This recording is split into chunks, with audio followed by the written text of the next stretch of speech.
The Old West is filled with stories of gunfights, robberies, and outlaws. But in December of 1883, the small mining town of Bisbee, Arizona, witnessed something that was so violent, so shocking, that even hardened frontiersmen were horrified. What was supposed to be a quick robbery spiraled into chaos, leaving 5 innocent people dead and the town forever scarred. This event became known as the Bisbee Massacre. Bisbee, in the 1880s, was booming. Silver and copper mines brought fortune seekers, saloons buzzed with gamblers and drifters, and the town was growing fast. But like many mining towns, it was also dangerous, full of saloon brawls, outlaws, and opportunity for crime. On the morning of December 8, 1883, townsfolk went about their day, not knowing their quiet settlement was about to turn into a bloodbath. A group of outlaws led by Daniel Dan Dowd rode into Bisbee with a single target: a shipment of silver bullion expected at the Goldwater-Castaneda mercantile. Alongside Dowd were Owen Red Downing, William Billy Delaney, James Tex Howard, and John Heath, a former deputy sheriff who had turned to crime. The plan was simple: hit the store, grab the silver, and vanish into the Arizona desert. But when they barged inside, they discovered the shipment hadn't arrived. The shelves were stocked with food, tools, and supplies, but no silver. The outlaws faced a choice: leave empty-handed or take what they could. Instead of backing down, they panicked. Dowd ordered everyone inside to hand over money and valuables. When they stepped outside, townsfolk had begun to gather, suspicious of the commotion. And this is where everything unraveled. For reasons still debated, anger, fear, or frustration, the gang suddenly opened fire into the crowd. Gunshots echoed through the streets of Bisbee. In the chaos, 5 innocent people were gunned down.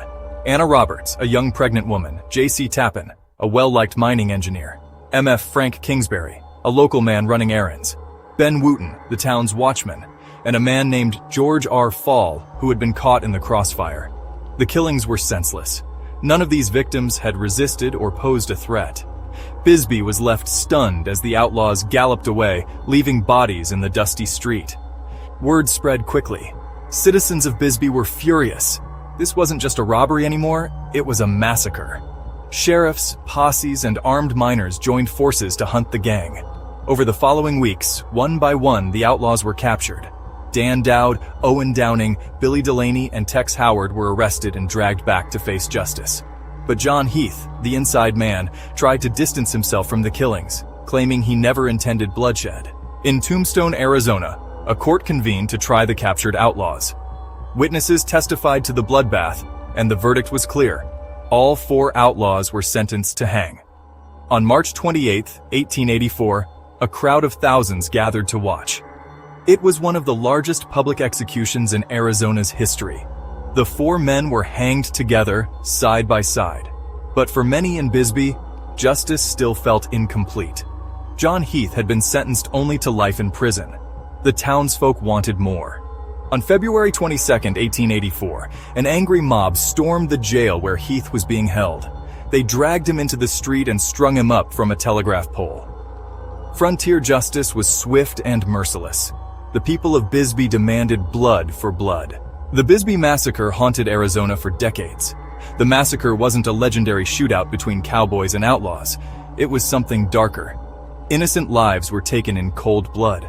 The tragedy underscored the brutality of the frontier, where law and order often arrived too late, and where the line between justice and vengeance was razor thin. Today, Bisbee is a quiet, historic town.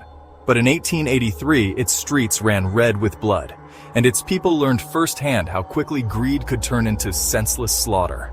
The Bisbee Massacre stands out not because of its scale, but because of its sheer cruelty and needless violence. It wasn't the story of bandits fighting lawmen or vigilantes chasing outlaws. It was the story of a robbery gone horribly wrong. One that left behind widows, grief, and a permanent scar on the Old West.